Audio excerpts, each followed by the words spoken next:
రాష్ట్రంలో ఎన్నికల ఫలితాల్లో కూటమి ప్రభంజనం సృష్టించిందని జనచైతన్య వేదిక నాయకులు అభిప్రాయపడ్డారు. జగన్ నియంతృత్వ పోకడల వల్లే వైకాపా ఘోర ఓటమి చవిచూసిందన్నారు. 5 ఏళ్లలో ఇష్టారీతిన వ్యవస్థలను ధ్వంసం చేసినందుకు ప్రజలు తగిన గుణపాఠం చెప్పారని హర్షం వ్యక్తం చేశారు. ఆంధ్రప్రదేశ్ శాసనసభ లోక్సభ ఎన్నికల్లో తెలుగుదేశం, భారతీయ జనతా పార్టీ, జనసేన కూటమి ఒక ప్రజా ప్రభంజనాన్ని సృష్టించింది.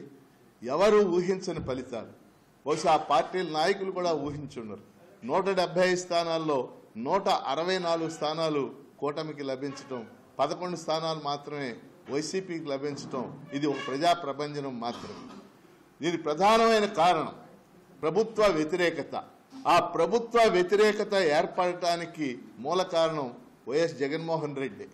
వైఎస్ జగన్మోహన్ రెడ్డి వ్యక్తిత్వం, ఆయన నిరంకుశ ధోరణి, ప్రజాస్వామ్యత ధోరణి లేకపోవటమే ఈ సమస్యల మొత్తానికి కూడా కారణం.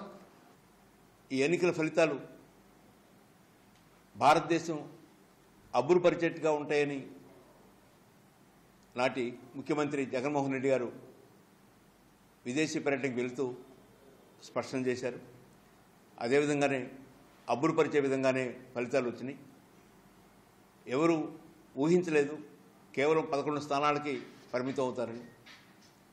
ఓటరు అహంభావాన్ని తిరస్కరించాడని, అరాచకానికి